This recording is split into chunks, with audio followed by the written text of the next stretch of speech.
Oh, hey, I'm glad you're here. Welcome to Season 3 of VHS. If you're new to the program, my name is Dirk Marshall and I grew up in a mom and pop video store. Most of the intros will be in the spirit of that, and then the actual show is where I select a movie, find a person that has the job portrayed in the film, and then I ask them to watch it, and we sit down to talk about it as well as what it's like to have that job in their real lives. Now, I'm not a film scholar or a know-it-all, and I have no interest in acting like one. Speaking of acting, as a kid, I kind of just thought the people in movies were actually those people. I know that in my dad's video store, when I saw David Carradine in Future Force, I was like, look at this guy, he's got a robot hand. But then when I saw him in Karate Cop, I was like, hey, his robot hand cleared up. For a bit, he had a touch of the robot. Probably used a salve. As I got older, I realized who and what actors were, and I found favorites like Peter Lorre, Christopher Walken, Jeff Goldblum, John Cryer, Jennifer Rubin, just to name a few. I would seek out their performances and study the choices that they were making. Even something like line reading, like how an actor informs the audience through inflection. It's like option one would be, I didn't try to kill anybody. And then option two would be, I didn't try to kill anybody. Like that second guy has totally killed people. And we should probably all get robot hands, just in case he's around. Now, this was pre-internet, so I would just go down the aisles looking for the cast's names on the boxes. Nightmare on Elm Street 3 to Nightmare on Elm Street 3, The Dream Warriors, to Bad Dreams, to The Fear Inside would be like my Jennifer Rubin triple feature. And a fun one. I would recommend that. And I would do this just to appreciate what these talented people were bringing to the stories that I was so fascinated with. Acting is a really interesting profession, and while this film adjacent podcast isn't all about famous guests or people working in film, this episode is. So without further ado, for whatever that means, the film is The Tall Guy, the guest is an actress, and this is VHS.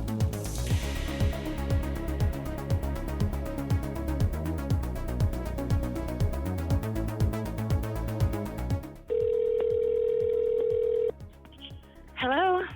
Hello, Sarah. Hi, how are you? I'm good. How are you? Is this happening? It's happening. I think it's really happening. So I'll just get through the intro and we'll get right to The Tall Guy. Okay. Hello, and welcome to VHS, the podcast where each episode is about a film and the guest has the profession portrayed in the film. I'm your host, Dirk Marshall, and you can reach out on Twitter at VHS_podcast, on Instagram at VH.US, and show notes, trailers, etc. are all on the website VH-US.com. I'm joined in the studio today by Sarah Burns, who is an actress. Thank you for being here. You're welcome. And you are Sarah Burns Me on Instagram, correct? Yes, I am. So people can That's my follow. given name. So that's actually the name on my birth certificate. Sarah Burns Me? At Instagram. Oh, yeah. Yeah. You're a real My trendsetter mayors with were that. so ahead of the game. Yes. They're like, someday, trust me. Pictures of Seriously, sandwiches. guys. I know it sounds like a stretch, but just trust us. Yeah. Everyone in elementary school was like, I don't understand the Instagram part. I got punched in the face so much. Oh, Terrible. Where did you go to elementary school? Prison. Okay, that makes sense.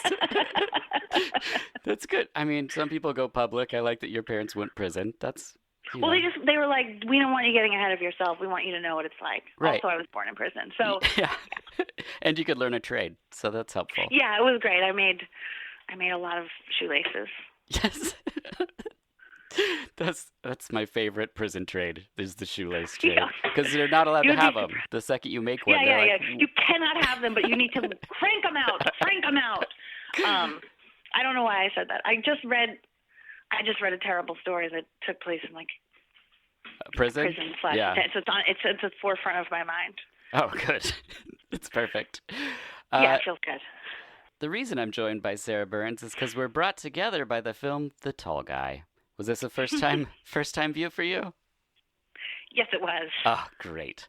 At the time of this recording, the film is impossible to see. I got a Region 2 DVD, and I think it's a real travesty that this film can't be seen.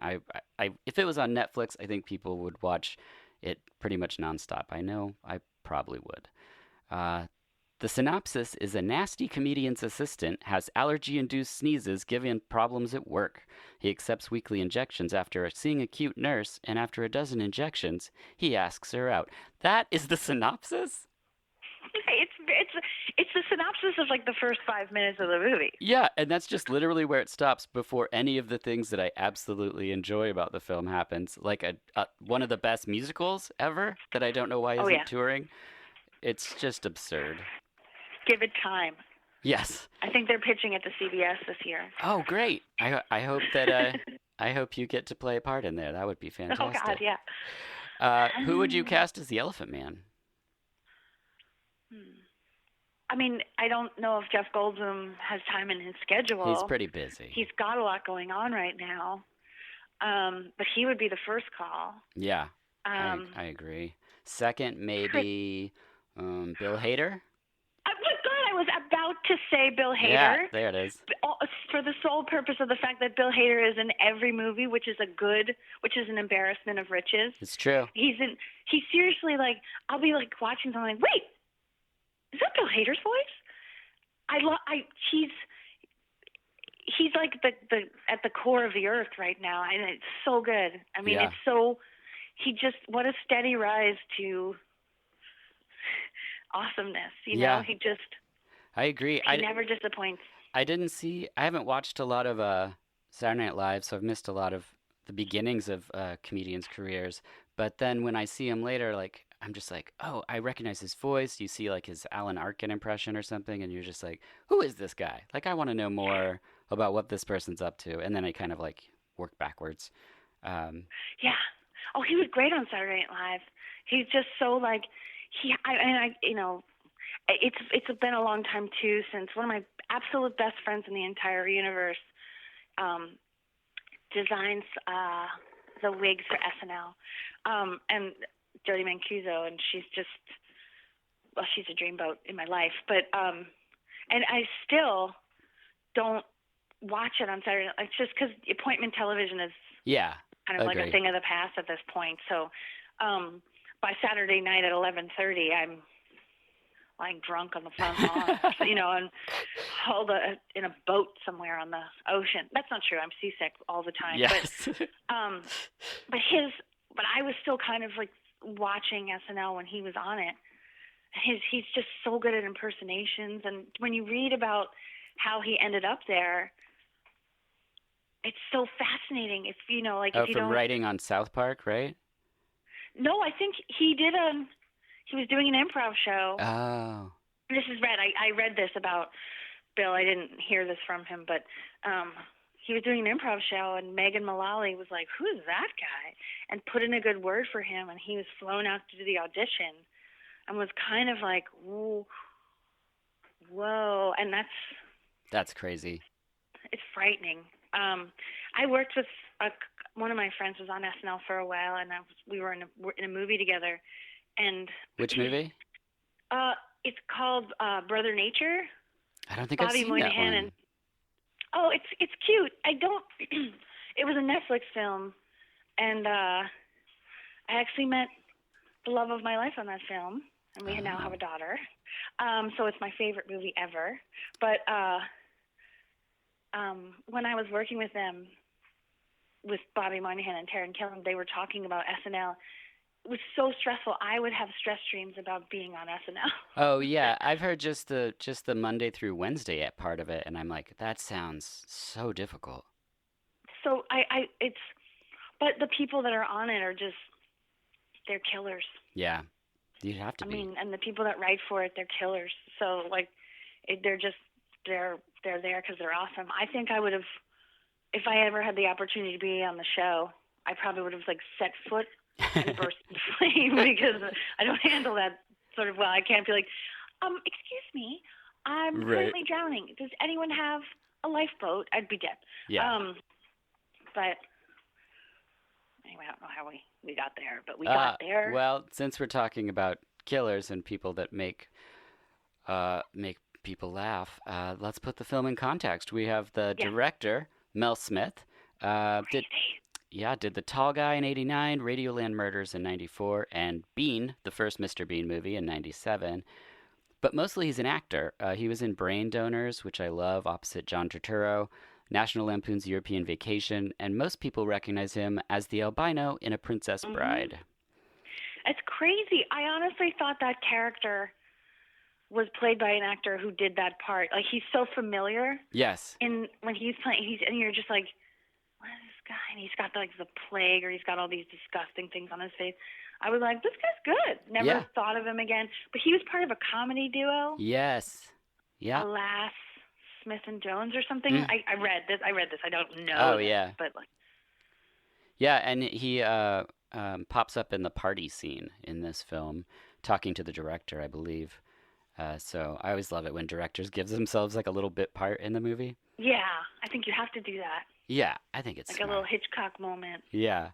The cinematographer is Adrian Biddle, who did Aliens in 1986, Princess Bride in 87, The Tall Guy in 89, Thelma and Louise in 91, City Slickers 2, Legend of Curly's Gold in 94, all the Mummy movies, Bridget Jones, and V for Vendetta, to name some. Like, that's crazy that a tall That guy is crazy. exists in all that. Yeah. I know this film has some really good pedigree Yeah. because the writer went on to write. I also am not like I don't sit down and go, oh, that's a new rom com. I'm just gonna go get it. I Yeah. don't. I and this speaks to like how difficult I am to be around in Zombieland, which I absolutely loved. And in the opening credits, I was like so into like the murdering and the killing, and Metallica's Yeah. playing, and I looked over and there's a guy like banging his head. I was like, fuck yeah. But then there was like a brief moment, and I think it's a great film, the first Zombieland. I haven't seen the second yet, but there was like a brief kind of tinkering with the romantic thing between Right. Kristen Stewart and Jesse Eisenberg. Mm-hmm. And I was like, all right, move it along. Like, I want to see zombies. I want to Right. see killing. I want to hear more Metallica. So that's like where I'm coming from. However, Love Actually. Right. The writer of this movie wrote Love Actually, which I think is like, it's the best. It's like a great holiday film. It's a great loving film. It's a great heartbreaking film. Yeah, it's one of So the good. last, I think, romantic comedies I saw maybe ever in a theater, but it's one of the last ones where you walk out and you feel that weird high from those movies where you're just like, Ah, hey, the world's all right. You're like, it's yeah. gonna work out, you know? Oh God, it's so good. It's like I hate Uncle Jamie. There's just so well. See, okay, so the tall guy. I keep calling it the tall man, and then I I call it know. the tall guy. I do the same. The tall masculine entity has a lot of those like Yeah, you can see it. um, little British, Yes. um, like when Rowan Atkinson is like, all right, or he fires, and then Yeah. Jeff Goldblum quits, and then they're celebrating his departure, and he pours only himself That's the world's tiniest champ- bottle of champagne and he drinks it the all. tiniest bottle. Yeah. Can't even get drunk off of that. Basically, it could be like performing brain surgery after that. But it's so funny. It's so slight. It's so Yes. and it's funny. But then weirdly, there's so much broad humor in it. That was one of the reviews of the. I was like, ooh, it's pretty broad. Oh, yeah, I've never read a review of this, but it's part of a swath of my favorite Goldblum that I encountered because I grew up in my dad's mom and pop video store, and so I was kind of able to pull whatever I wanted off the shelves, and probably Goldblum is one of the first people that I was like, oh, there's actors. Like this is like this person's job, and I can look up his name in this book because the internet didn't exist yet, and I can find all of his films, because he did a lot of different stuff in different genres, and so um, it really was like we'll just jump right to him then. But I will mention because my wife's favorite movie is Candyman from 1992, and the editor was Uh, was Dan Ray, who did this movie as well. Um, but Jeff Goldblum, this is my favorite section of his. Obviously, he's done so much in his life, but from 84, he did Buckaroo Banzai, Across the Eighth Dimension, Silverado in 85, Transylvania 65000 in 85, yeah. The Fly in 86, Beyond Therapy in 87, which is fantastic, Vibes in 88, Earth Girls Are Easy in 88, the tall guy in '89, and then Mr. Frost, which is my other favorite British Goldblum, where he plays possibly the devil. We don't know, but yeah, he's the devil. It's I've just seen almost none of these films, FYI. you haven't seen The Fly? No, it grossed me out. Okay, yeah, that's fair. You haven't seen Vibes? And I don't think so. Oh I my have to God. say something. It's Jeff I have to Goldblum and say Cyndi that, Lauper.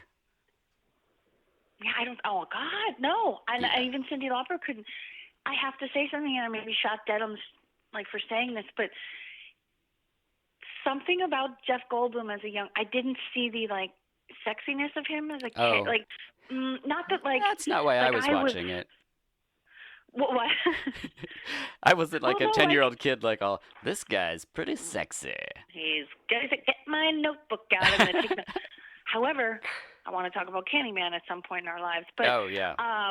because that movie, oof, I love that movie. But it's like Elliot Gould when I was little. He or whatever, like he was a sex symbol. Right. And I never saw that. I was always like, what? I guess maybe because he was older, and I was just watching for the second time The Long Goodbye, and I was like, oh, I get it. Oh, yeah. I get it. I get why. And The Long Goodbye, it's pretty great. But like, the first time I saw it, I was like, what is this shit?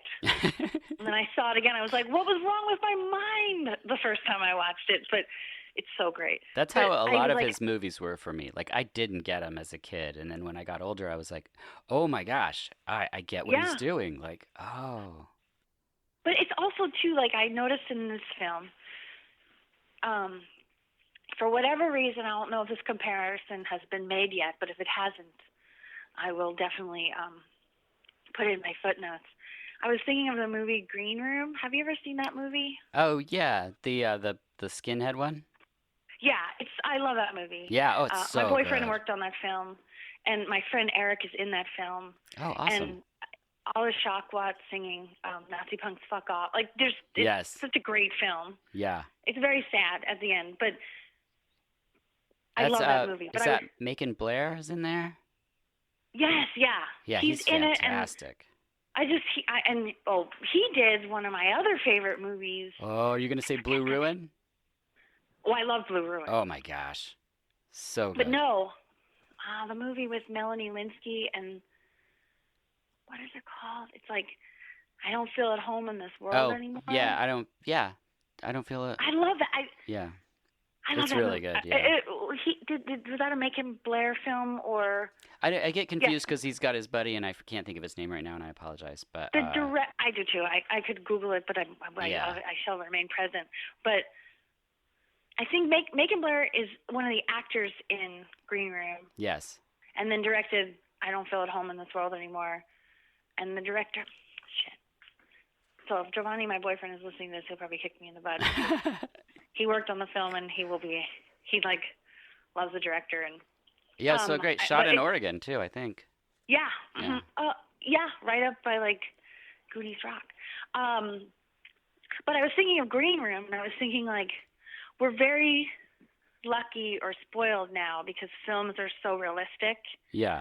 And there's like a couple scenes in this movie that are not super realistic.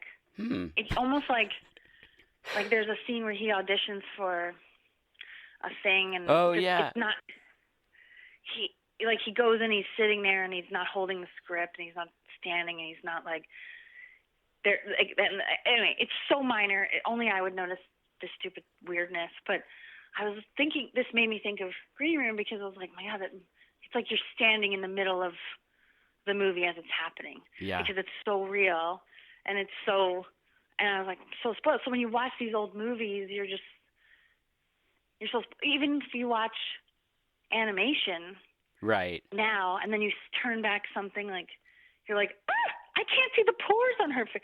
Even the difference between Frozen 1 and Frozen 2, the animation. So we're so spoiled. So it's kind of difficult sometimes to go back and look at these films. Right. Because the comedy's different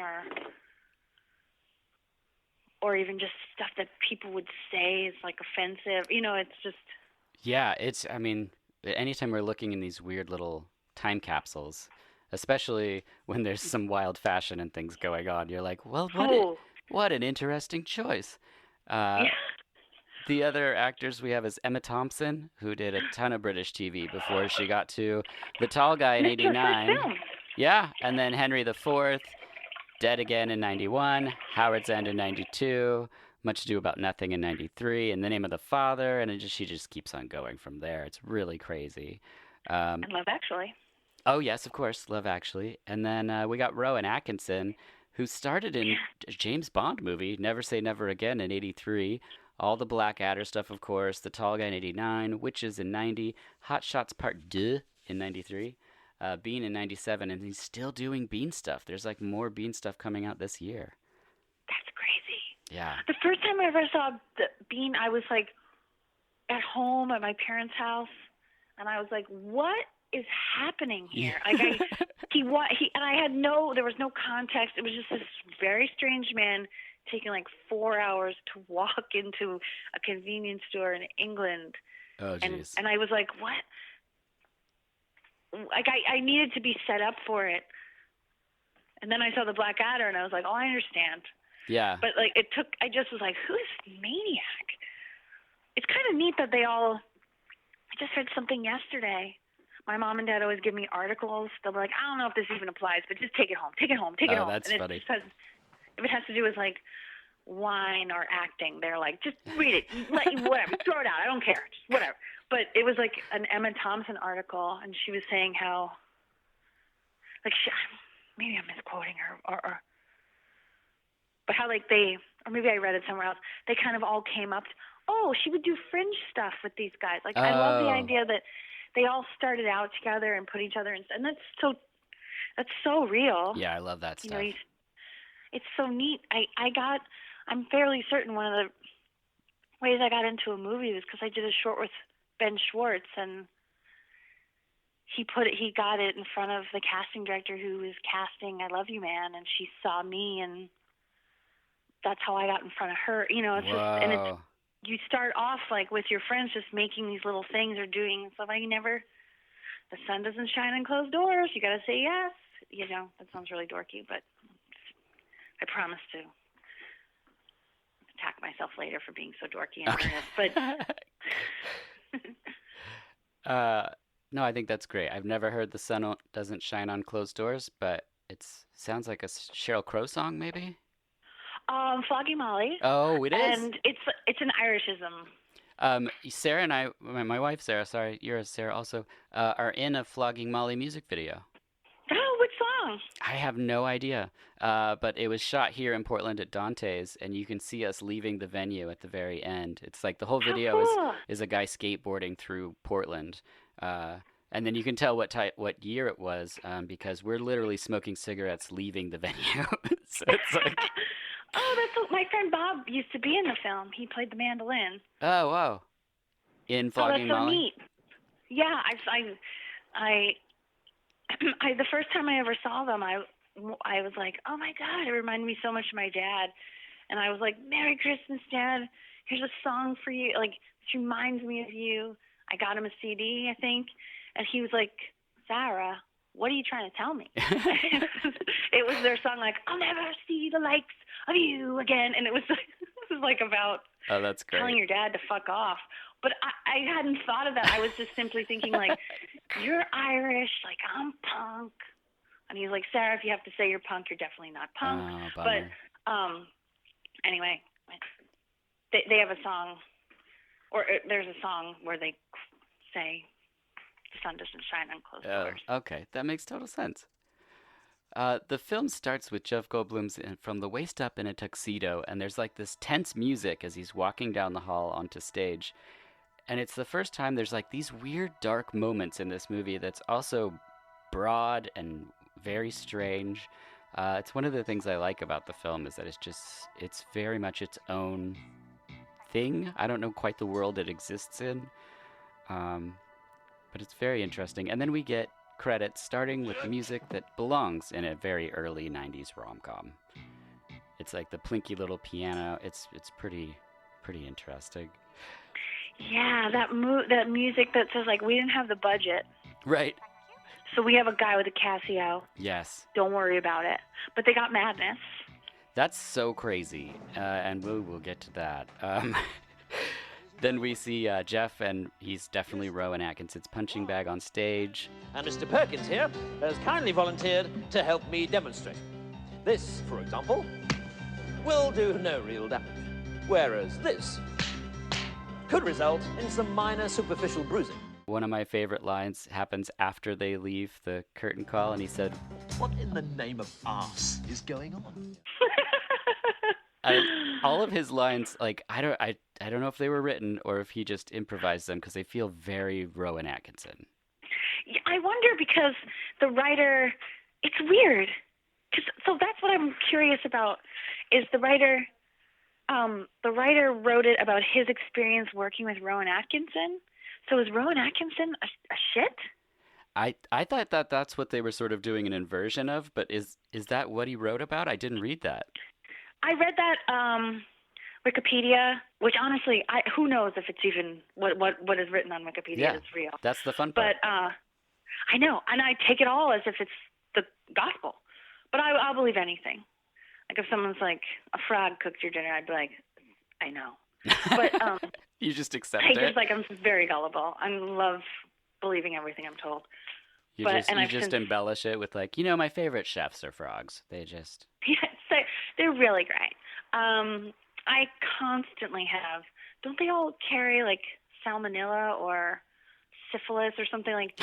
Or isn't there a strain of frog that carries syphilis or something? Again, this is probably some bullshit someone told me, and I was like, noted. Yeah, you're like, I got it, syphilitic frogs. Don't even bother telling me the rest of that story. I got it. I'm gonna fill it in. But I read on Wikipedia that it was the writer of the movie wrote it based on his experience with Rowan Atkinson. Rowan Atkinson wanted to play the Jeff Goldblum part, but so I wonder if it was more like they made him a cur, right? Instead of him, because he does not come off. No, he's the villain. He does not come off. Yeah, and I mean, how could a person who's a total villain write a movie, or how could someone write a movie about someone who's a villain and the villain takes the part in a good faith? So I don't know, but maybe they made it like they zhuzhed it for the film. Well, like the next thing Rowan says is another great line. "You're performing like 5 kinds of shit tonight." Yeah. It's just he's so awful. It's pretty amazing. As an audience and not an actor, it's common that I assume that everyone in the scene are friends. Is it ever awkward, or is there ever a part for you as a professional where it's hard to find chemistry, or are you just in the moment? I think I'm a sociopath because I can get along with a lot of people. Okay. I'm trying to think if I've ever had like a... Because you hear stories of like, oh, George Clooney and Salma Hayek hated each other on the set of whatever movie that was. But you can't tell when you watch the movie. You're just like, oh, they have such great chemistry, It's... Well, I think too, it's funny because the actors will get credit for the fact that they had great chemistry, but then there's an editor coming and cutting stuff together to make that look like they had chemistry. Like right. it is truly a collaboration because you could, I mean, I've heard stories of actors like, you're off camera, you're just going to be there for your scene partner or your coworker to say their lines, but you could be wrapped. You could be heading home towards your family, but you stay because they were there for you and it was your coverage. Right. But I've heard of actors who are like, nah, I'm out. And so it'll be someone just reading the lines, and that's just like, that sucks. Yeah, I heard I've on A Few Good Men that Nicholson actually stayed for people's coverage. It's so awesome. And so people would just see this like disheveled, because he doesn't have to be on camera, and he would just show up and sit there, in like a shirt with his hair all crazy, and then you have people delivering their speeches to him in the courtroom, and I'm just like, what a surreal job. Yeah, it's such a weird job. I love my job. It's my dream. I love it. I think if I had to work another job, I don't know, slop bucket emptier. I don't know what I would do. I wouldn't mind being in the just constantly emptying slot buckets. It's really cool. It makes great money. Seriously, the pension is fucking nuts. But you have to travel, so no. Yeah. But so I passed. But I love my job. It's so cool. I constantly like, oh my God, it's so neat. But it is so. There's some stuff where you're just like, this is so weird. I can't believe. Like I was in a movie a bunch of years ago, and they're like, okay, here's a baby. Oh. Run through the airport. Well, and I was like, I'm an only child. I didn't grow up hanging around babies. Like didn't have friends who had babies. Yeah. That wasn't a part of my life yet. I don't know if I'd held a baby, and I was just handed a baby. And the director was like, the movie was called Life as We Know It, and the director, Greg Berlanti, was like, this is a crazy job. Like, this is nuts. Like, I can't believe that this is what we do. And it's just, you're just like, here's a baby, go. All right. Like, I would never hand off my daughter to some weird woman wearing high heels in an airport and tell her to run. And the baby fell asleep. When you were running? Yeah. Well, I was cutting off its air supply. No, I'm just kidding. No, but the baby was so young, the baby fell asleep. Oh, it's emotion then, maybe. Yeah, or maybe I was like, baby whisperer. Yeah. But maybe you should do that instead of slot buckets if the acting thing doesn't pan out. If the pension's as good, a slot bucket emptier, then I'll think about it. But it's the glamour that draws me to the slot bucket. I get it, but there's the travel again. I mean, yeah, that's the travel. It's just, you never know where you're going to be. You can't plan anything. I had to turn down all of my friends when they've asked me to be in their weddings. And then Jeff has a moment with the stagehand, and a light falls. It's just a very curious little thing, but the stagehand admits that he's killed 2 people. Yeah. Everyone has off nights. Once I drop bloody great stage weight, kill 2 actors. Could happen to anybody. Yeah, thanks, Charlie. And anyway, then Jeff leaves the theater through a crowd who are cheering for him, but then they realize he's not Rowan Atkinson, and they stop.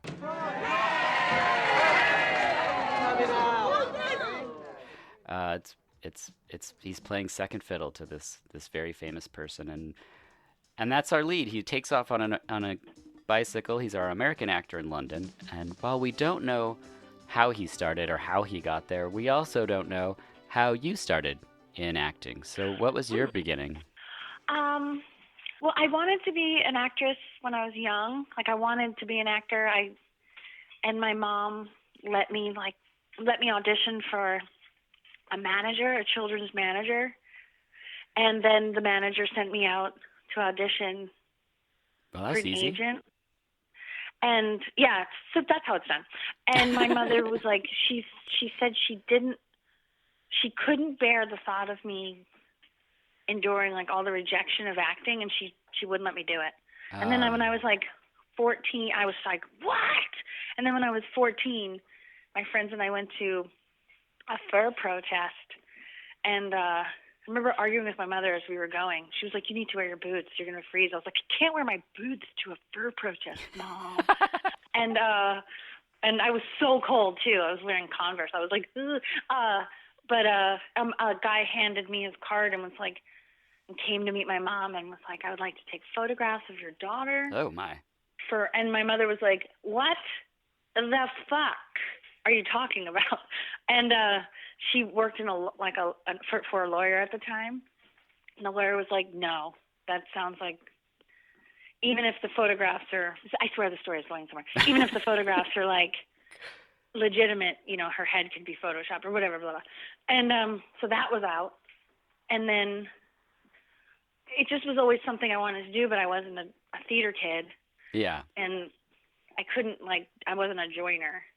And then when I was in my 20s, I saw Alan Cummings on Broadway doing cabaret. Oh, wow. Just watching him breathe and seeing him be alive on stage, I was just like, I want it. And I went and took an acting class, and I met Henry Winkler. And then immediately went and met Henry. I immediately was like, I'm going to be on Barry. And it's that easy. Yeah. No, I was kidding. I took terrible headshots. So many crazy things happened. But someone was like, you should do improv. And then it led me to the UCB Theater. And So you went through the UCB. hmm Oh, yeah, pretty awesome. excellent. Was there anyone Yes, else I did. around when you were coming through? Yeah, I was part of like a generation of just murderers. Bobby Moynihan is Oh, yeah. like one of my partners. And He's really funny. He's so funny, and it's funny too because he's such a good actor, and like Yeah, he just did like a dramatic role, right? I would love to see him in drama because he's such a like I thought I saw him in something, a trailer like a year ago. Maybe not. I think I mentioned. I'm trying to think of like Lennon Parham and I were on an improv team together, and That's so fun. there's so many people like Colton Dunn. I can't. I'm just thinking of. I'm trying to go through faces, and I know I'm missing. Yeah. The other Timmy Gatewood, Rebecca Johnson. Okay. They're on Glow. It's just like you see people, and you're like, oh my god. Donald Glover and I played a husband and wife in a sketch once, and I'm just like, that's so funny. You're Orlando Calrissian. Like it's so great. It's so cool. It's so exciting. Nick Kroll. I was like, that's another thing. Like he and John Mulaney did this short, and they asked me to be in it, and I was like, yeah, I would do anything to like be on camera, just say. And then years later, you're just like, it's such well-earned and well-deserved, hard-earned. Yes. I'm not trying to say, and well-deserved success, and it's so exciting to like see everyone pop up in different things, and yeah, that's pretty magical.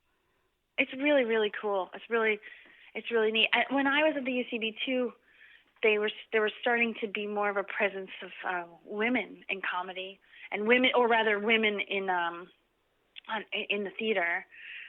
It was kind of branching out to that, and so it was exciting to be a part of it. And people that had paved the way ahead of us, and I met a friend. I made a friend there. I made two friends actually. Only two in my entire life. That's good. That's Very impressive. Sad. I'm so lonely. I'm not that bad. I guess I could be difficult. But anyway, one of my friends and I met in front of like a bathroom at a comedy show that I was hosting, and the bathroom or the comedy show? We met at the comedy show, but we were it. standing in front of the bathroom. I used to host a comedy show called Holiday in Siberia, based on Holiday in Cambodia by the Dead Kennedys. Excellent. And it was just like at the shitty bar in New York City called Siberia, and I met her and her now wife, and I was just in her movie. She just directed a movie for Netflix. It's like, is it out? LP, the director. It's not out yet, but this coming is the out, one in Mexico that you shot? Yeah. Mm-hmm. Oh, awesome. It's just it's so neat, It's just such a nice. It's seriously like, that's how I started, but I think that's like such a huge part of a person's success. Is it's a very lonely job, and it's a very singular lifestyle, but it's very helpful to be part of a community, and the UCB Theater was just the center of that community. And so, because like it's a person who's next to you, it's not competition. It's like, you're getting there, I'm bringing you with me, we're going to do this. And right. It's good people wanting to work with good people. There's less of a gatekeeper sense, it sounds like. Yeah. Next, Dexter brings his bike in, and a naked man walks by. Evening. How do you do? And we are introduced to the roommate and her many, many men. Yeah, hello, Dexter. This is Piers. I wanted to ask you a big favor. Could you Hello, Dex. This is Piers again. I thought I'd just check. I think there might be something wrong with your We get the wacky answering machine gag, and then the naked man walks back into the kitchen, and Jeff Goldblum sneezes on his penis. Oh, sorry. Hay fever season again. We're then treated to flashbacks of Dexter's many failed dates, so we keep seeing Goldblum in different facial hairstyles, which is pretty magical. I hadn't noticed that. Oh, yeah, it's just the flashback. Is that a continuity thing? No, it just shows... when they're breaking up with him. Yeah, the flashbacks of those. Oh, yeah. And then I just wrote that this may be my favorite Goldblum. I think this movie is like a concentration of all the great Goldblumisms, and they're all on display in this very, very broad comedy. He then tries to put on a Madness record, and he has the craziest sneeze fit, probably on celluloid. Kill! Kill! Yeah, kill! Yeah, kill! Yeah, kill!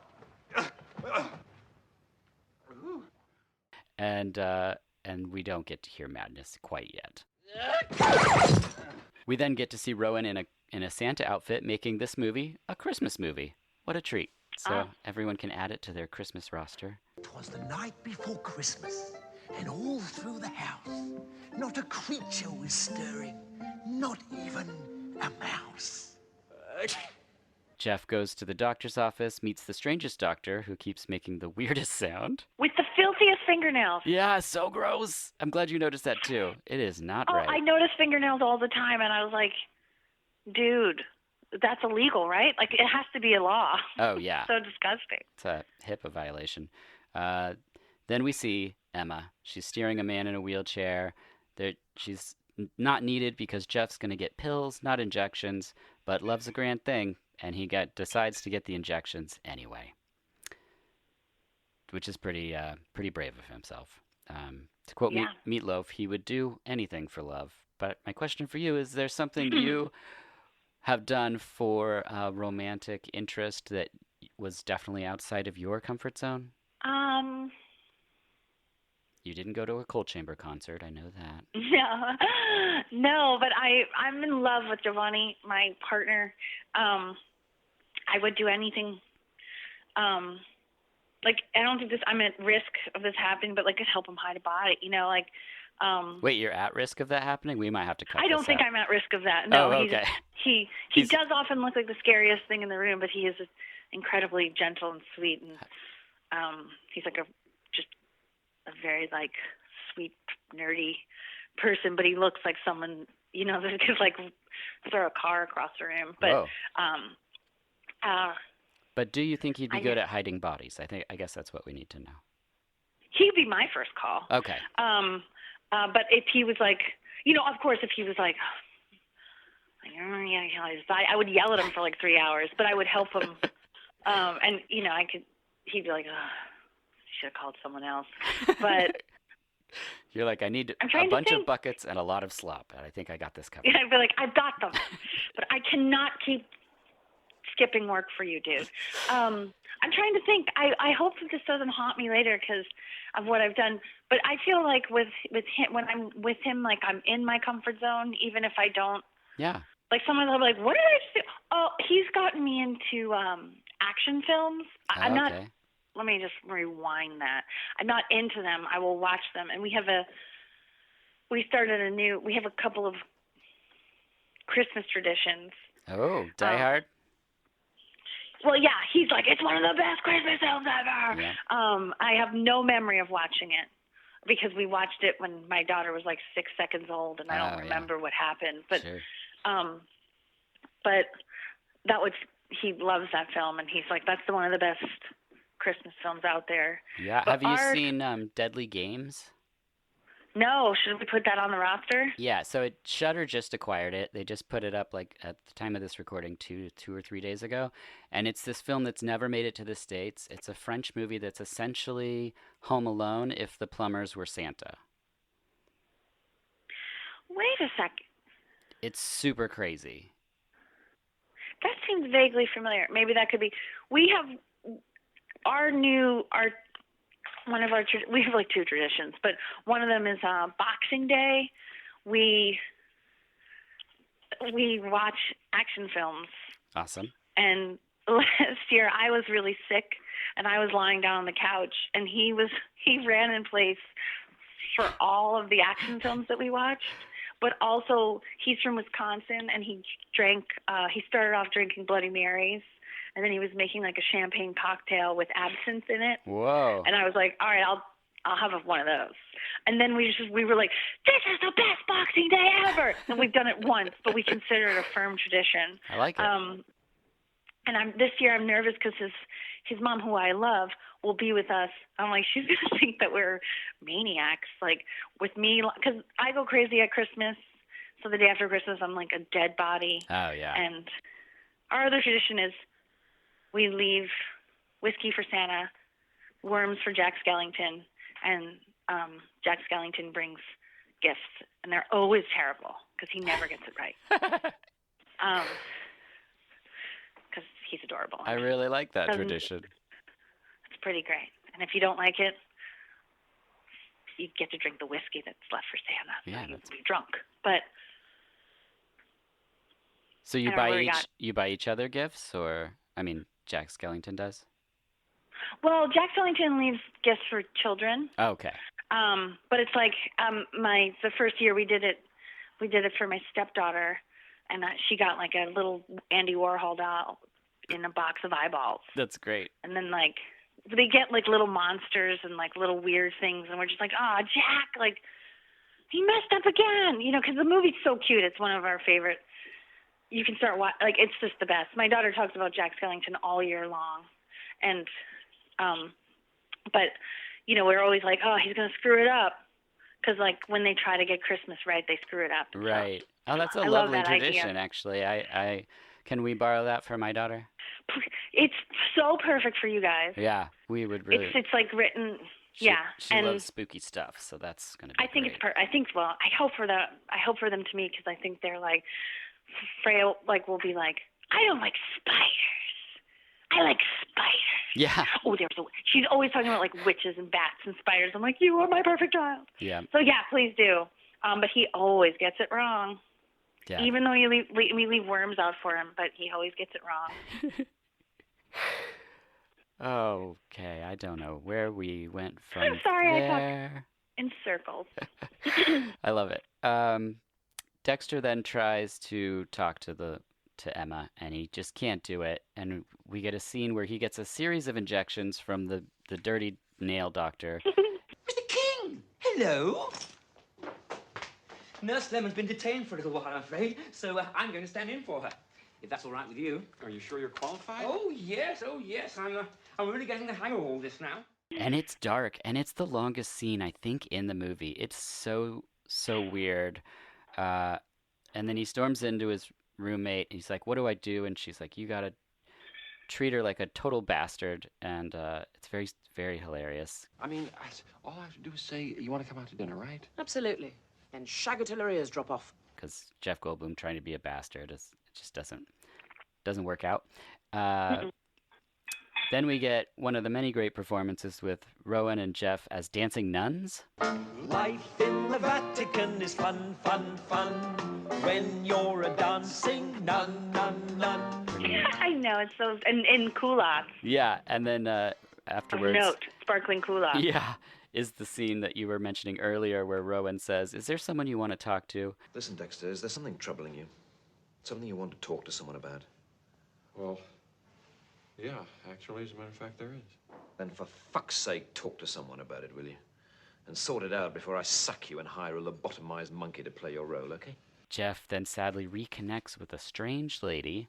If I tell you something confidential, will you keep it a secret? Yeah, I guess so. I'm not wearing any underwear.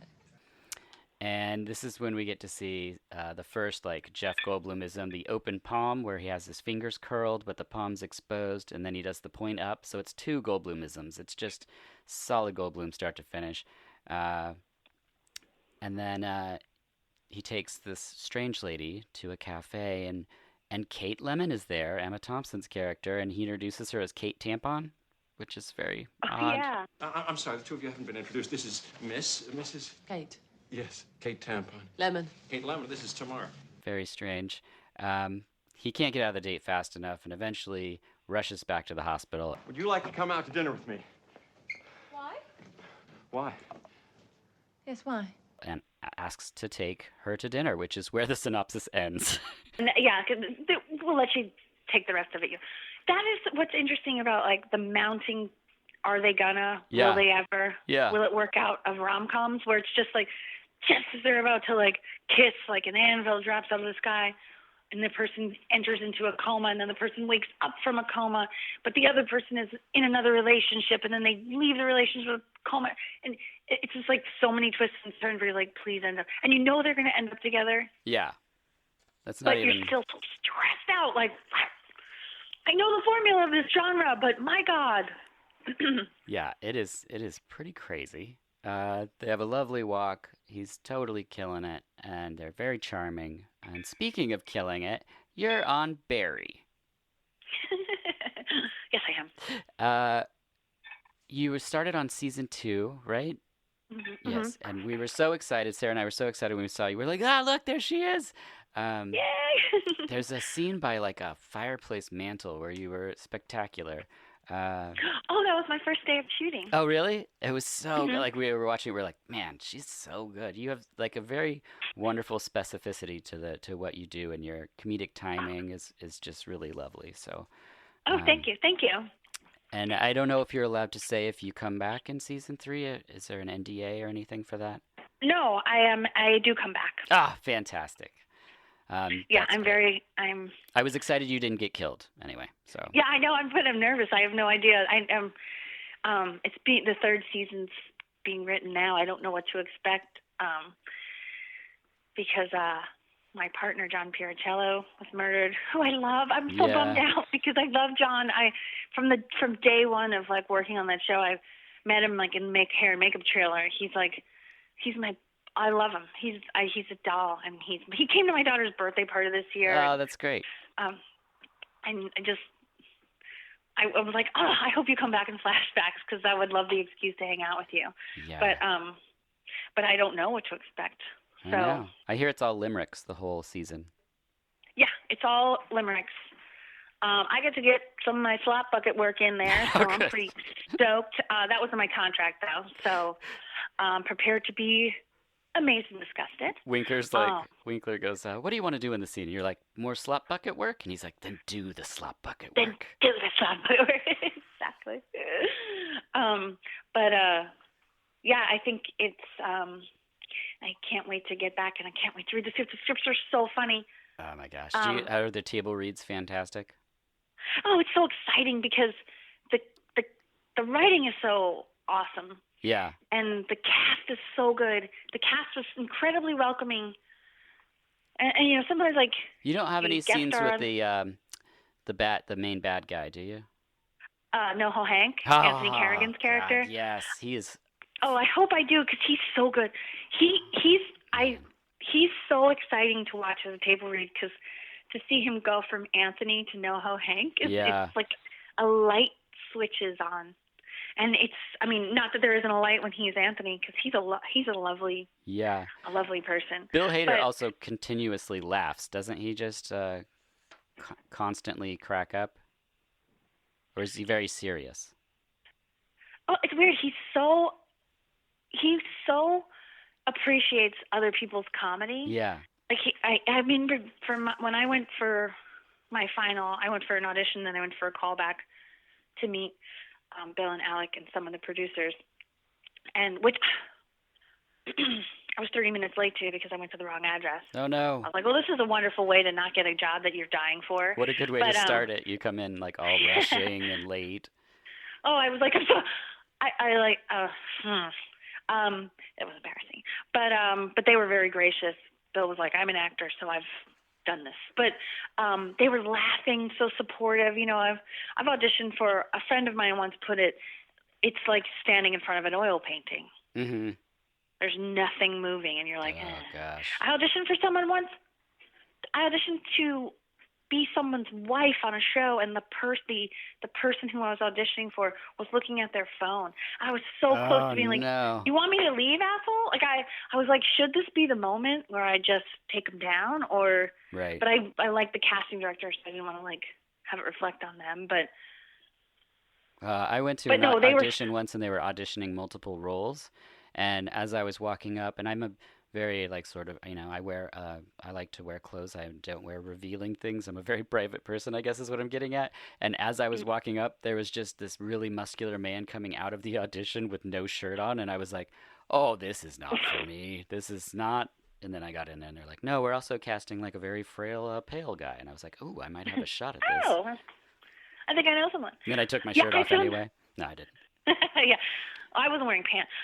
I went in for an audition once, and I was like, I saw the casting director, and I was like, are you sure? Like, you want me here? I even asked, and I tried never to, like, belie any sort of worry or, I don't want to ask for help. I'm just like, I can do it.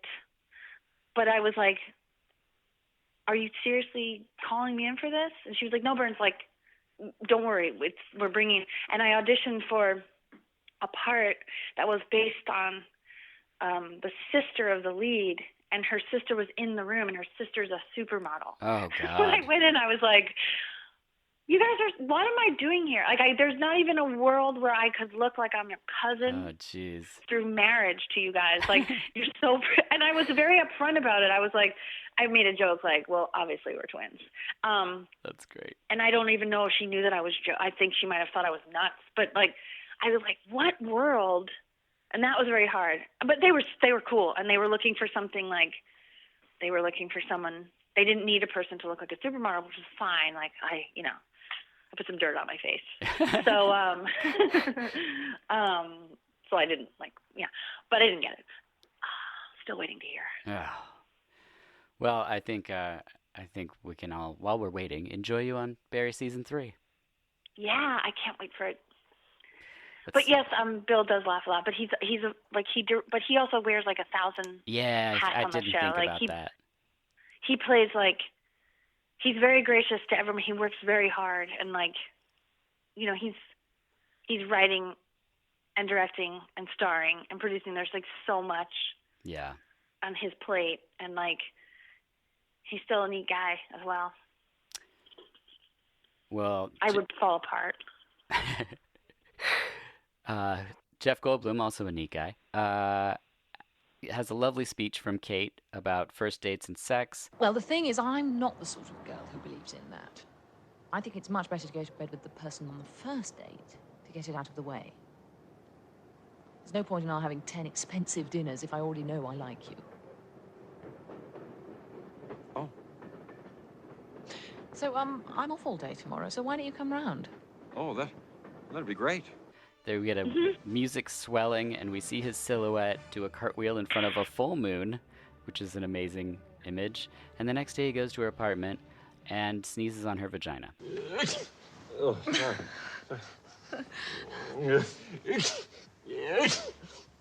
What's going on down there? So this is a comedy that has him sneezing on a penis and a vagina. Same movie. All genitals. So beware. I don't know why we can't see this on Netflix.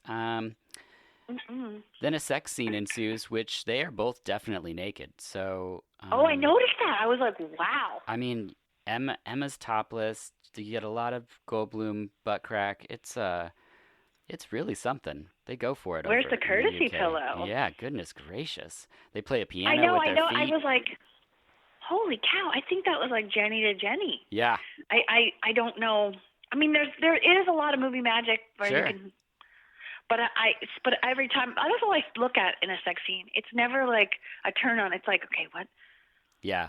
Is he wearing What was contractually like placed? Yeah, it's weird. I don't know if I'm interrupting the synopsis. No, go ahead. Because I had one of my notes about the film was that walk. So they walk across, and I was like, what?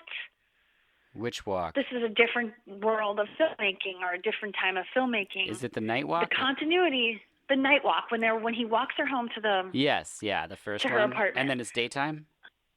No, they walk like, I don't know, I'll say east to west. They walk from one side of the park. It reminded me of Alamo Square in San Francisco, like they're walking. Okay. And then he runs home, and she's like, come back tomorrow, I'll have the whole day off. He runs back, but he runs in the same direction they had walked there. Yeah. And it bothers me because they've figured out continuity during silent film era, and I'm like, drives me nuts. And then when he does that cartwheel, the person is wearing different clothes. They're totally a different height. It's the baggiest clothes, too. It looks like someone dressed as like a furry or something, like they're in an animal costume but no head.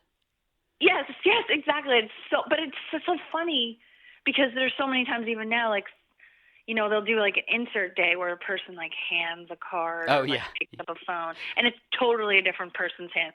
Like it'll be, say, a Reese Witherspoon movie where she, you know, does something, but it's clearly not her like petite, gorgeous hand. It's someone who's like doing a totally different job on the set, and it always makes me. I love that though. I noticed that it's almost like a drinking game. Yes. But so this film, I was like, oh my God. But I'm not, it's like a nitpicky thing. But that I was like, I can't wait to talk about that. And there I've done it. Yeah, it doesn't matter what I'm watching and how invested I am. If somebody picks up something and it's totally empty and fakes a drink, I have to say something about it. Because I'm just like, what the fuck? Like, you can't even put water in the, like, it's just like. Put water in the coffee cup. I can't deal with it. It drives me crazy. I just scream, it's empty. Like, it just comes out of me. I can't help it. But I also noticed when a person clearly does not smoke cigarettes. Oh, yeah. Yeah. But then they like are smoking, and it's like when a person who smokes doesn't pause to take a smoke. They just smoke as if it's part of their. Oh, it's just built into their rhythm of speaking and stuff. Yeah, that's so. But it's true. like I don't want, you know, I'm not encouraging anyone to smoke cigarettes or anything, but like practice a little bit. Practice with a joint. Well, it's the character. You know, you got to learn to be like that person, and that person's making a terrible mistake. It's horrible for your health. Mm-hmm. It's really terrible. You know where that ends.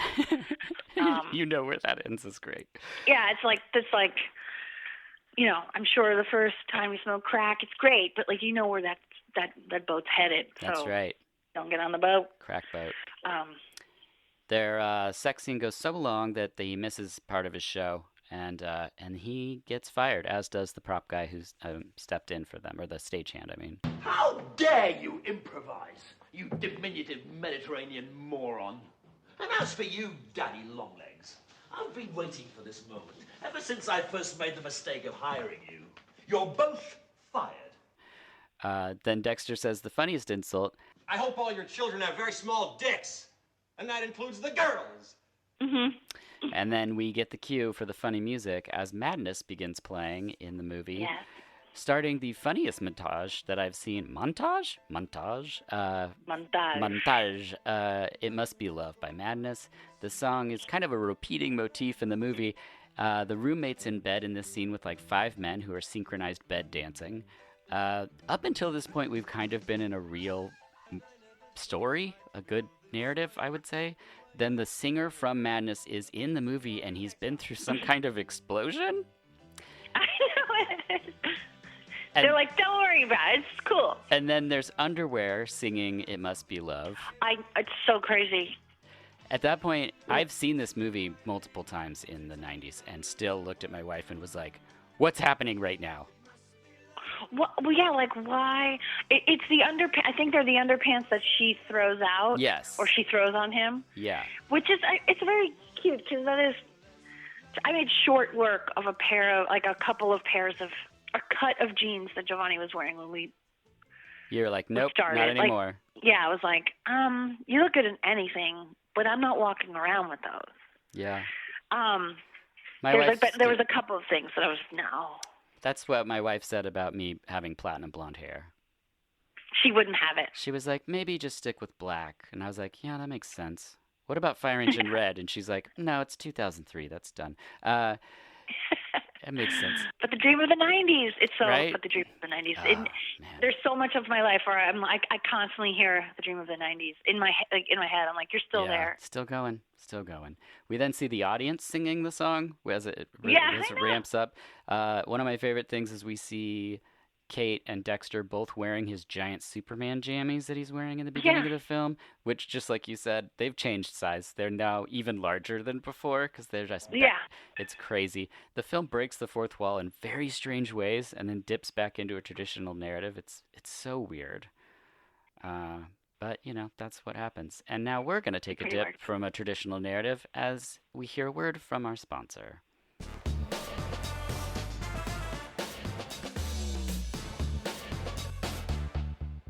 This episode is brought to you by Marshall's Hot Sauce. Founded in 2011 by Sarah Marshall, author of Preservation Pantry. Having been a social worker for over a decade, Sarah wanted to continue to create community, only this time through food. starting by sourcing from local farms and asking farmers to plant specific types of peppers and breeds of tomatoes. Each sauce is made from fresh seasonal produce. There are 4 main sauces: smoked habanero barbecue, red chili lime, serrano ginger lemongrass, and habanero carrot curry, and around 12 rotating seasonal flavors, including ghost chili apple and cranberry red jalapeno, those being the current fall flavors, all made from produce at its peak of freshness and all done by hand. Head on over to marshallshotsauce.com, that's Marshall's, H-A-U-T-E, marshallshotsauce.com, and use code VHS Podcast, one word, that's VHUS Podcast, at checkout for 20% off your order. That is VHS Podcast at checkout for 20% off. All right. And now back to the show. And we're back. Jeff. What a long word. Oh, gosh. It was really good. Jeff and Dexter go to an audition, and one actor has a Spielberg script and Woody Allen to read for. The other in the room has Pinter and Arthur Miller, and Jeff gets something that I've never heard of. Mary says, why don't you look at this? It's for Shake and Vag. You're the tall American. But this doesn't seem to be how casting usually goes. No, I mean, that would be horrible. Mr. Pinter has asked you to look at this. Yeah. Like, I was once at an audition, or it was a test for a pilot, and we all went into test, and then some of the actors were told, "Thank you." Is test you reading for it, or what is? Testing is the worst, most like insane part of television. I'm sure it's the same for like studio films. Like, you've gone through the auditions. Okay. You know, like you can start off with like a general audition where you're going and you're meeting people. Hi, my name's Sarah Burns. Like, I like cooking and I'm into animals, and you know, I've never eaten a buffalo chicken wing. Like, you just tell them about yourself, and then then they know a little bit about. I've never eaten a buffalo chicken wing, FYI. But is that that's high up in your bio? It's the first. It's what I'm leading with. It'll be on my tombstone. Although I've had something from Fire on the Mountain, where they have vegan chicken wings. Oh yeah. Are you vegan? I'm not vegan, but I don't eat meat, and I'd never eaten a buffalo or a chicken wing. Yeah. Have you ever had the cauliflower ones that people do? Yes, those are like Giovanni makes them. Nice. They're so good. But I'd never eaten a chicken one. But I don't. But then he took me to Fire on the Mountain, and we had one of our first fights about it once, actually. At Fire on the Mountain? About going to Fire on the Mountain or something. I don't remember. It's funny. Every time we have a fight, we always are like, our first fight. And it's been like it's our first fight. Years of fighting like savages.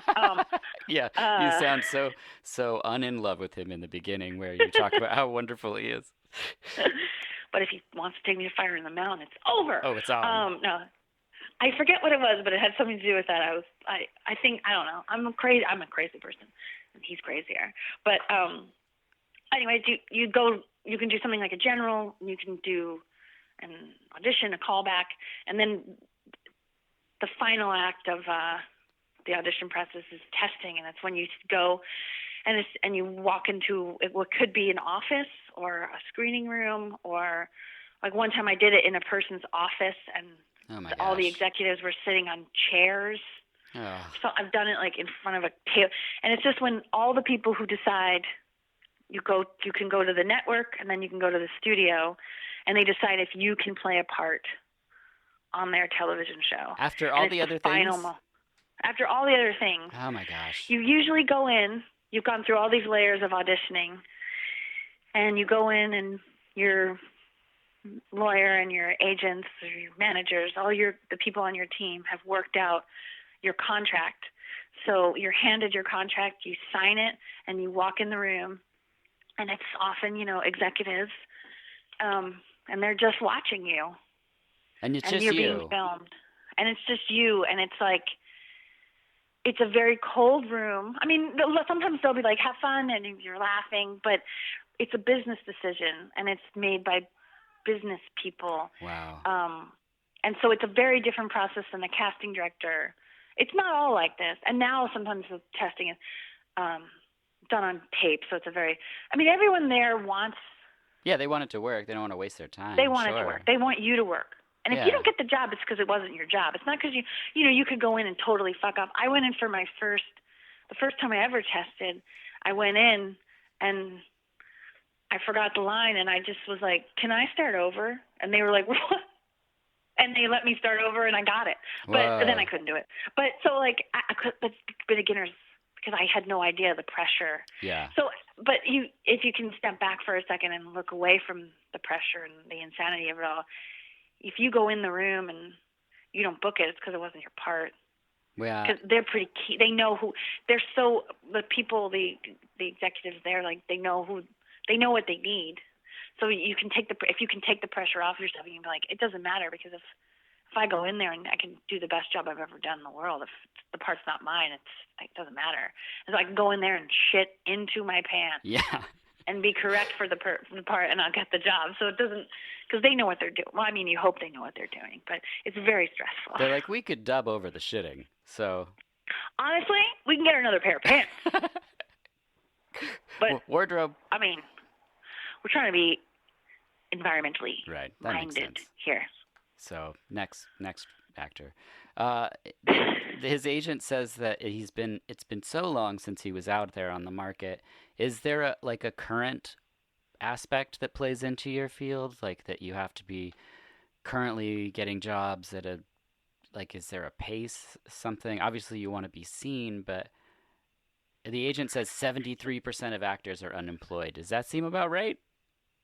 Seriously, I was like, oh, that seems right. I heard it's more. I heard it was like, I remember hearing once it was like 90% or like 1% is like, Jennifer Aniston. There's not.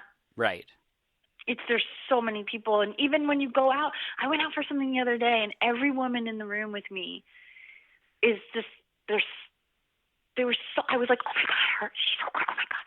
And one of the women walked in the room, and you can't, one of the things that said in the audition was like, please don't submit actors who've already been on the show. Like they're looking, and everyone kept walking in going, how come none of you guys have been on the show yet? Because all the people that kept streaming in were just like the actresses you wanted. Like they're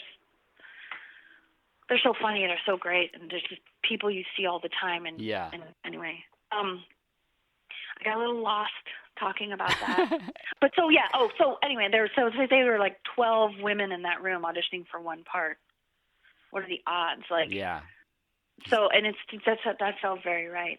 It's weird because sometimes you see people on film or in a TV show, and you're like, I see them in everything. They're in everything right now. But I always wonder about the person who's like done one thing.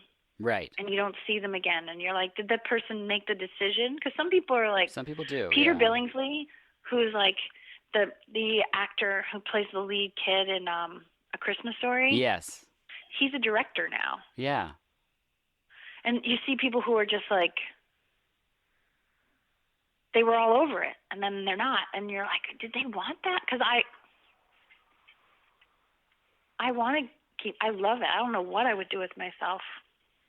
I mean, I would be a parent and a partner and slot bucket. But, like I have a fallback plan. But I don't know. I always wonder about the person who's in one or two things and then doesn't do it anymore. Yeah, well, I think it sounds grueling. Some of it sounds grueling, and I always get sad because, like, my favorite movies aren't going to be necessarily like on the IMDb top 100, and the actors in them are very, dear to me. Like Tom Atkins, that's in like Halloween 3 and Night of the Creeps and stuff. He's phenomenal, and I saw an interview where he's worked for so long, 30, 40 years, maybe 50. Wow. And he's just like, yeah, well, I'm not like a star. And I'm like, how fucked up is it that somebody can be the lead in all these films, playing opposite like Jamie Lee Curtis and Carpenter's The Fog and stuff, and like that's not considered a star? Like it makes me sad, Yeah. And instead they're sorry, go ahead. No, instead they're just. Oh no, it's just more of me probably re-saying the same thing. Don't ever do that again. No, just kidding. I wonder too, but I also wonder sometimes, like, if I place my hopes and dreams on other, it's like when you like, what is the word when you're not supposed to do this with your animals. You're not supposed to like. There's a word for it where you make them into human. No, that's not it. It's like. Oh, is it like where you give them like human speech? Yeah. Anthropomorphize. Yeah, you're not supposed to like anthropomorph. So like, it's not It's not that, but it's like, maybe that person's goal wasn't to be the lead of every action film, be a bazillionaire. They just wanted to like, or maybe they're a painter and this is fun to them. Or like they really like going to work and teaching, but occasionally they're doing them, whatever. So I know for me, like I have my goals and I want to meet them. But maybe those aren't shared. I don't know. But so I always wonder, it's like a one-hit wonder. Like, I just watched something the other day, and I was like, what happened to that person? Yeah, I do that a lot. How come Maggie Smith never went in? I'm just kidding. But, like... Well, and some people, like, in the video store, there was 2 movies that I really liked. One was called Hiding Out, starring John Cryer, and the other one was called Dudes, also starring John Cryer. And I didn't find him through the John Hughes movies and things. It was like, that's how I found this guy. And I loved him in these roles, and he was like, a guy, but he's not like a dude. So I was like, oh, maybe I could be like this odd character someday. And then I just rooted for him, and he, had so many TV pilots and things like Jimmy Zakalakis and like just a bunch of different things. And it wasn't until the 2.5 Men thing that it was like, boom, it exploded.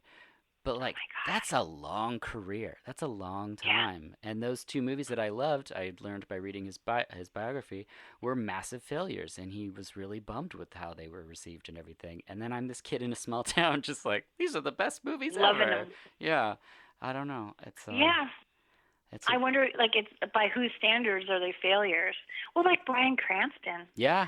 He was, like, plugging along for years. And it's like, now you don't think that Bryan Cranston is anything but exquisite. Yeah. But he was like a creepy dentist on Seinfeld. Like he had 202 episodes of Seinfeld. Yeah. And like you just like, oh my God, it's Bryan Cranston, and then it's just so crazy when you're like, what?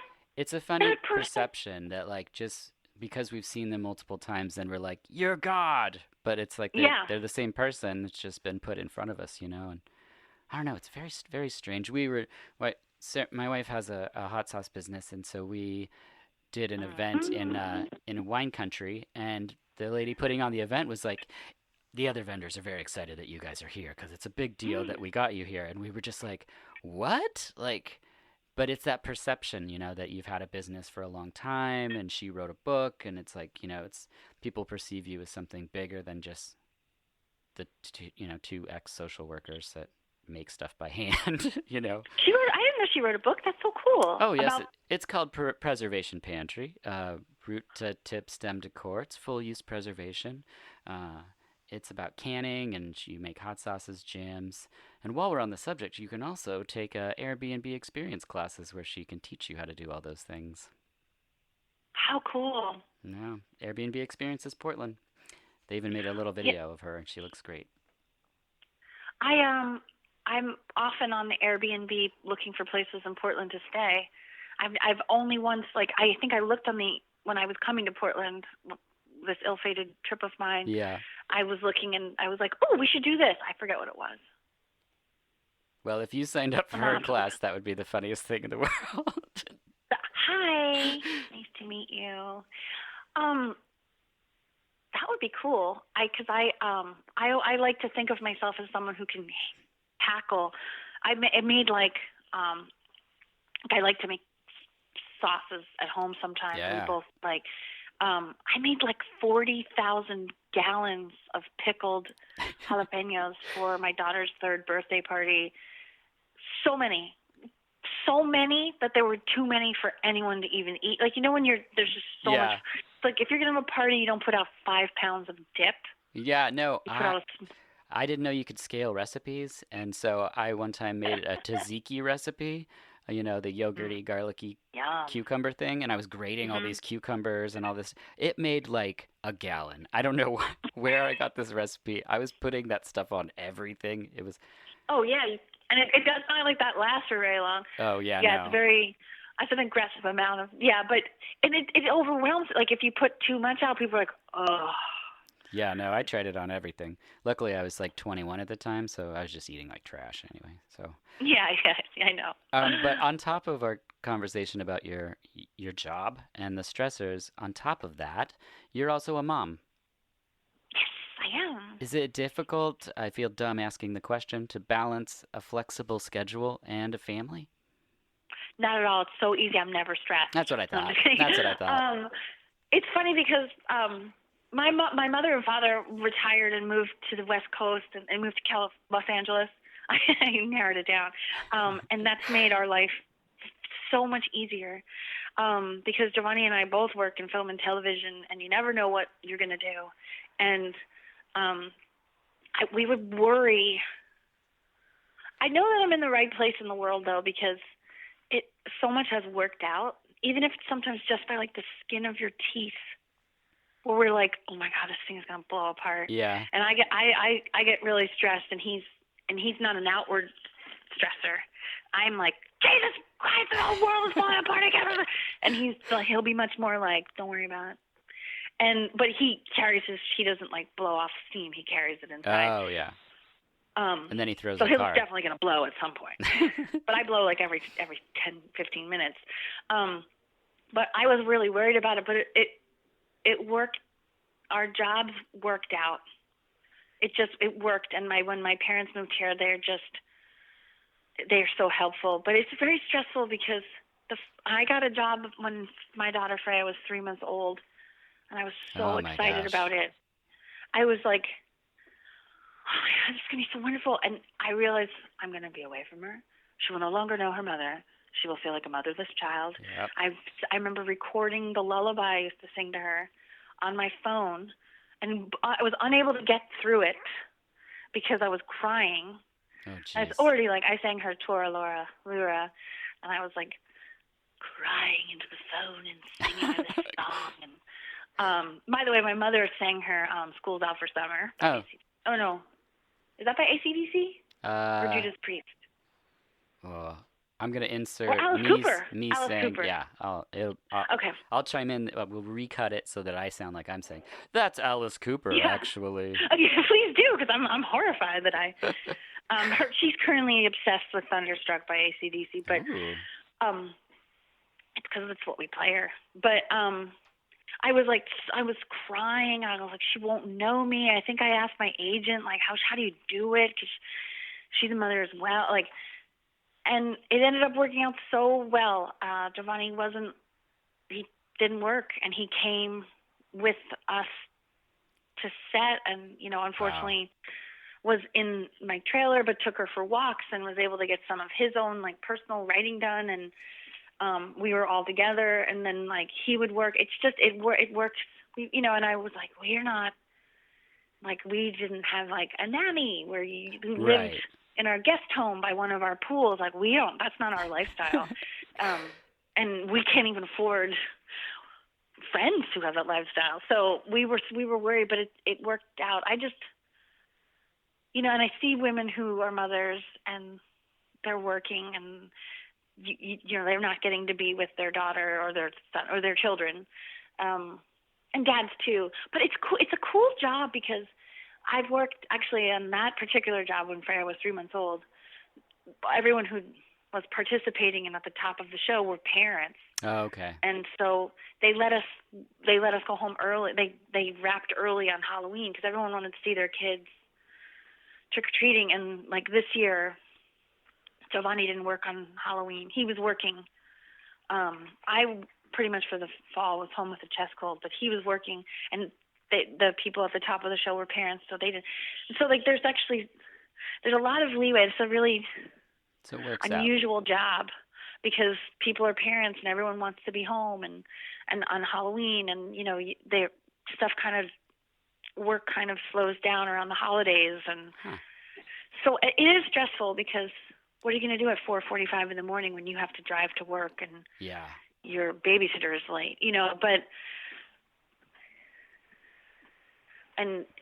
the cool thing about my job is that my daughter is surrounded by creative people and Yeah, I love that. It's so neat. It's so diverse people of different ages and people with different points of view, but not truly, because I think a lot of times the people who have very diverse, like political views from the majority of Hollywood don't speak up very much. Yeah, because but I kind of like that in a way, because I mean, we end up in a lot of different events and sometimes very small towns where there's different political views, perhaps. But what doesn't come up is that, because there's so much more to life than just the political stuff, you know? And it's like we get just drilled into this whole situation where it's like actually very different people can get along totally fine. It's like, that's so weird. If you take out the one, I just think, yeah, it in a context that's like, we're here for XYZ. Let's not bring up the thing that, like, yes, if it comes up, it's just I mean, even sometimes when you agree with people. Yeah. We're sitting with my group of friends and we all agreed. We all voted for the same person, but people were battling and fighting. I was like, whoa. Why? Yeah, I'm not. Maybe we're too drunk. Or like someone brought a 6-pack of tall white micheladas. Like, that's dangerous. But yeah, that'll start a fight. Actually, that same friend tried to leave I was living in Brooklyn at the time. That same friend tried to leave my apartment through my bathroom, which didn't even have windows. Oh. Oh. Well, that is odd. Yeah. We throw good parties. Something else that's odd is that there's a boring audition in the movie where he goes up for Elephant Man, the musical. The musical. Now, this is where the movie goes from being just something okay to one of my favorite things I've ever seen. All of the scenes, and I'm going to skip through a lot of it because we're running a little long, is everything involving the Elephant Man as a musical. I'm like, this is the funniest idea. It's funny that it hasn't been done, though. I know. One of the first roles I had in high school was in a play, The Elephant Man. I played the two bad characters. How cool. Yeah, that was very fun. We get a lot. Perhaps why this film resounds with you. It could be, although I think it was more the Jeff Goldblum aspect of it. Yeah. We get a lot of rehearsal shots, some great things there with the practicing at the piano. He can't carry a note and he can't dance, and so they cast him as the Elephant Man, which is a great way to find a role, I think. We'd like to audition you for a very large part indeed. In this musical? You see, the thing is, we feel you have exactly the quality of awkwardness and vulnerability that we're looking for. Yes, you're a victim. That's what we need. We get we get them practicing Mr. Disgusting, which is a great song. And then we see that Richard Curtis, who wrote this and Love Actually, Four Weddings and a Funeral, Notting Hill, Mr. Bean, Bridget Jones, Mamma Mia, and the upcoming Little Mermaid, he not only wrote a comedy, but he apparently did write this entire Elephant Man musical, like whole song numbers. And I honestly want a reboot of this more than any movie that's coming out this year, probably. That's like what Jason Segel did when he did Forgetting Sarah Marshall. He wrote the the Muppets thing, but then he eventually became a movie, and he wrote the Muppets movie that came. Isn't that crazy? That's pretty cool. Yeah. And then they have a party because the show's about to open, and everyone gets drunk. And you have been on Drunk History, which is really hilarious. Yeah. Are you allowed to talk about the process behind the show? Yes, I think so. Do you? Are you just mouthing a pre-recording?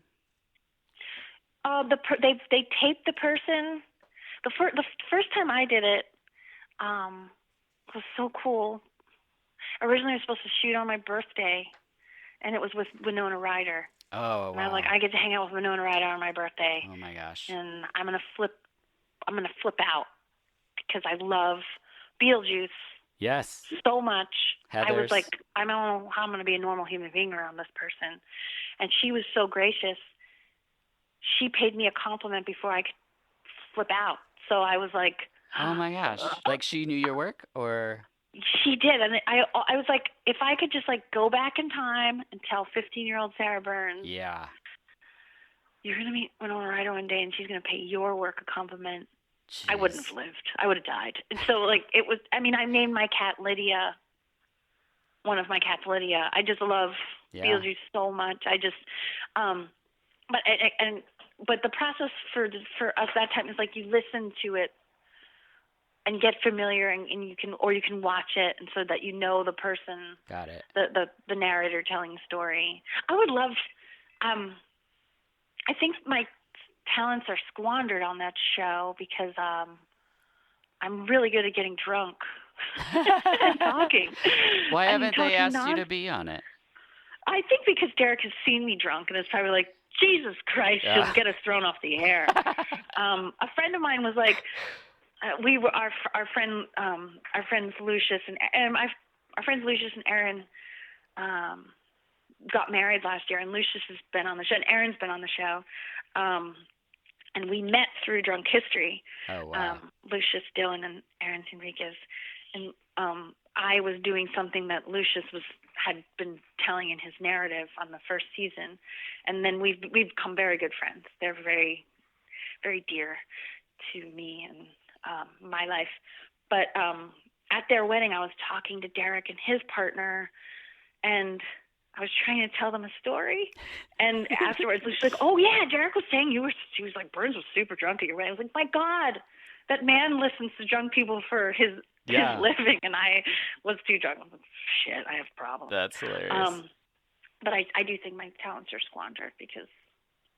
Well, I hope you get put a to bottle of wine away. be on there sometime. I can't wait to see you house a magnum of Gato Negro or something and have to tell a story.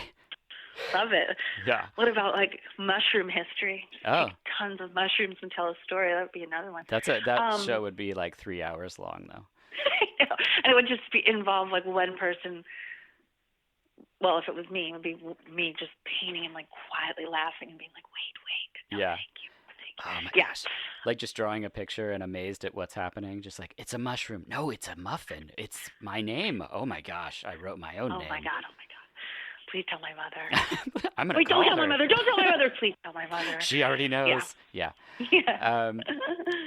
The show opens, the wonderful musical. There's tap dancing elephants in suits that form a chorus line, and they pull a string on their back, and their trunks raise in unison.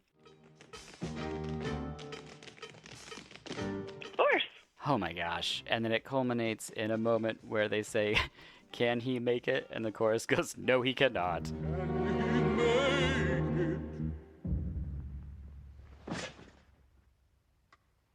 No, he can't. And then the bed rises into the air as they sing "Somewhere There's an Angel with Big Ears." I seriously don't understand how someone didn't see this and just go, okay, the movie can be lost forever, but we have to make this musical. Someone should. Maybe it's you. What does he do at the end? Like the bed rises up. Does he put a gun under his mouth, or is he? Because there's like that's a minor little thing. He's like reaching up, I think. Oh, okay. I was like, is he trying to like? Oh no, he's scratching like... the makeup. He's scratching his chin. It's because the mask is itchy. Yeah. So then he goes home and she's packing her trunk literally. She knows he's had an affair. This whole section that I just really don't care for. There's all these jokes where the answering machine callback happens. There's a tiny naked man. Like all the jokes are like they just keep bringing him back. All the TV and radio are breakup songs because he's being broken up with. Oh no! That is it. That's it. I see it. Then he sees her on TV with Rowan Atkinson, and he has got to steal a car in the Elephant Man makeup, speeding through the streets of London, and the police pull him over. What speed you were doing? Yeah, sorry, I've got to get to the hospital. God, yes, you poor thing. Oh, God, yes. And, like, escorts him. Right this way, sir. Yeah, escorts him to the the hospital. Don't go to a hotel if you need a hospital. Would you at least have dinner with me? Why? Because I love you. And because I'm almost 40, and I'm a tall American whose entire career consists of playing sidekicks and circus freaks, who doesn't belong anywhere except by your side. There's the big scene where he professes his love, where at the end of the film, they're surrounded by wounded people who are telling her that he deserves a second chance. Go on. I won't die again. Yeah, give him another chance. You're only young once. Go on. You might be hit by a bus tomorrow. Which I'm not quite sure he's deserved, but... I'm not quite sure he does either. Yeah, I was kind of... It's a really rough, weird patch. Once they have the infidelity part, I just wish it wasn't in the movie. I don't think we need it. We have Rowan as a foil. But in true rom-com fashion, he apologizes, and the stagehand playing the Elephant Man gets a standing ovation. They end up together, and the movie ends without the underwear singing again, which, again, I was like, missed opportunity. That underwear got a sequel, though. It's franchised now. Yeah. It's the same underwear in Captain Underpants. People don't know that. It's it's funny because he didn't age. Right. He looks exactly the same. I'm like, okay, you've had work. Well, I have to... Don't say you didn't, because I don't believe you. It's the same de-aging program they use for the Irishman they use on the Underpants. This brings us to final thoughts. Do you have any closing thoughts on the tall guy? It's not necessary. Well, I love that it's Emma Thompson's very first film. Yes, she's a delight. There's a word I tried looking it up. I can't remember it. It was like anthropomorphic. Anthropomorphic, yeah. It's about the female in a rom-com where she plays something called like Pixie Star Child or something like. Are there any common misconceptions about being an actress?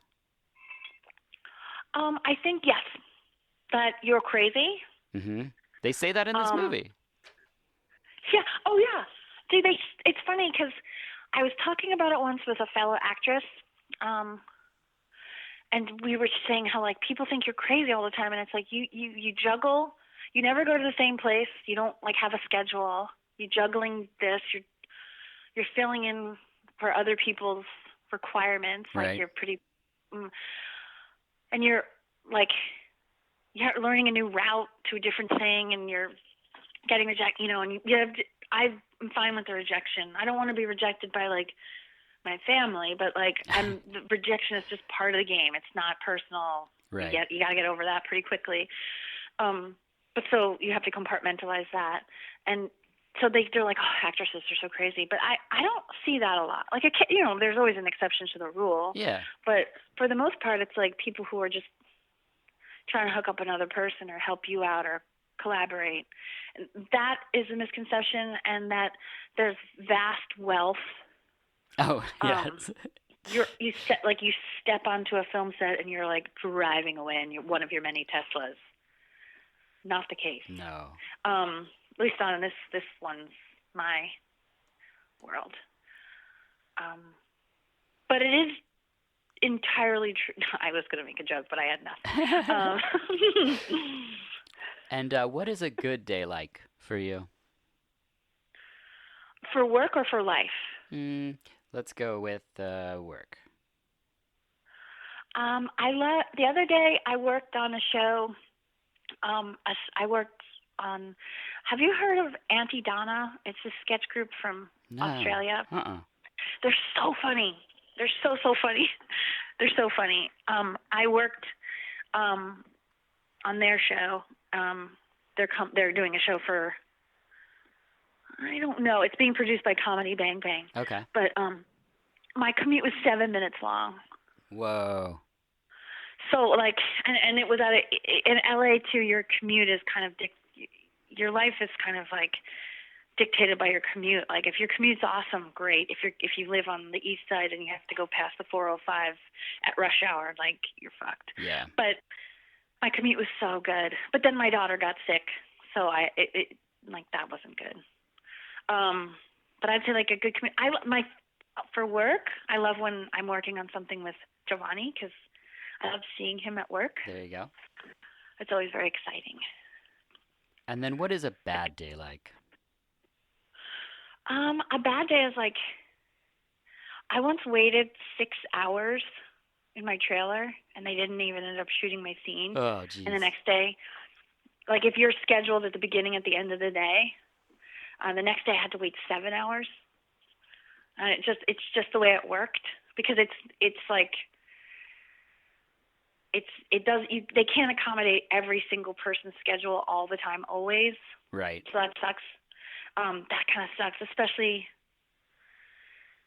like if you're missing out on something you want to see your person, or like there have been times where when Giovanni and I were living in separate states, and he would be visiting and I'd be working, and I'm in my trailer just sitting here doing nothing, and I could be with him. Duh. And that would bum me out. But that's the job. Or like traveling and being away from your family is hard. Do you have any advice for someone who's, say, interested in being an actress?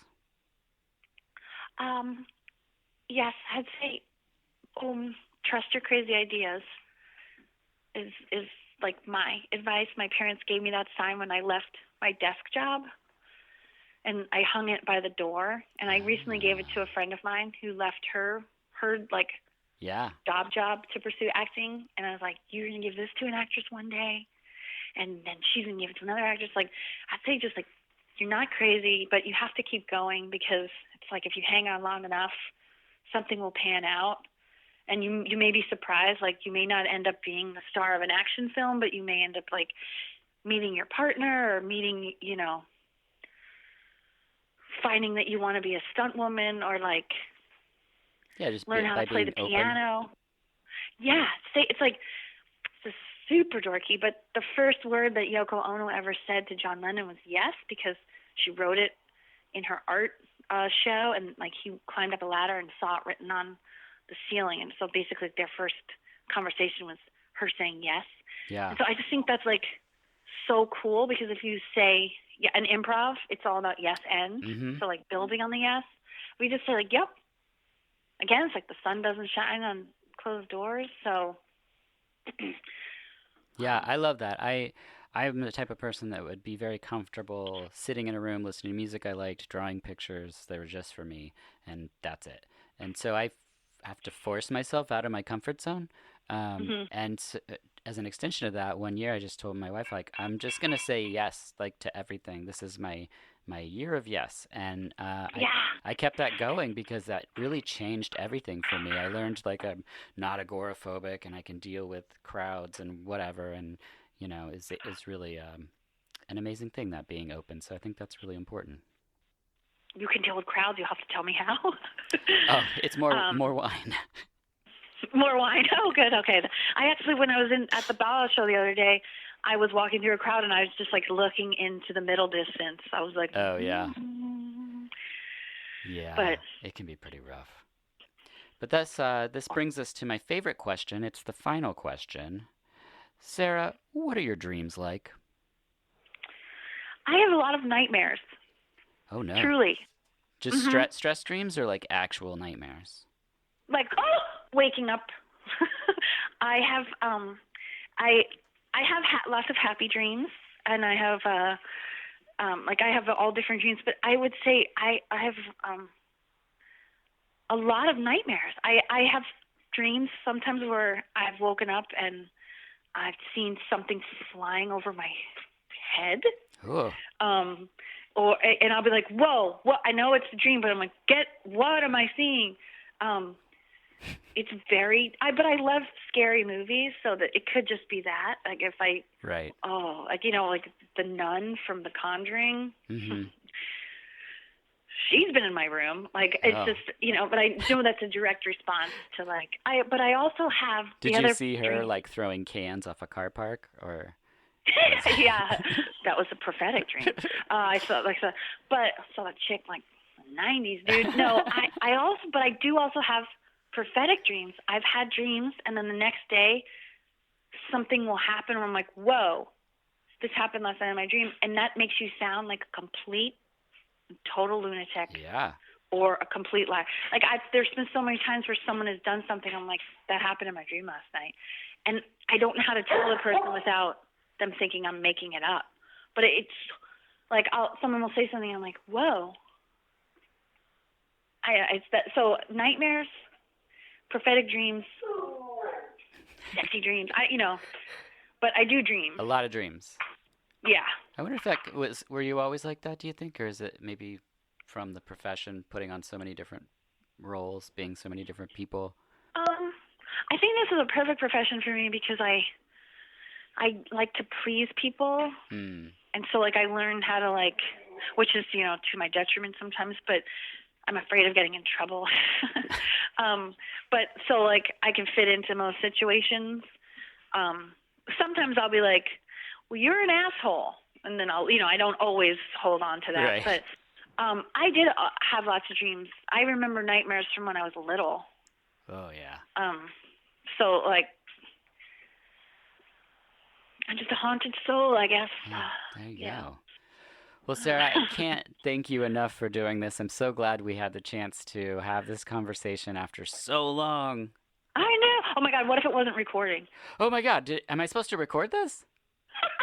It's live theater. Yeah, this is just... I was lying to you. I'm just in a room by myself with my own drawings, and this was just for me. Seriously, there's nothing on the wall, and I don't even have a pen. It's true. I don't even know how this microphone works. But yeah, thank you so much. I really appreciate your time. Thank you for sharing your story, and thank you for watching The Tall Guy. Yeah, my pleasure. Thanks for introducing it to me. All right. Thank you.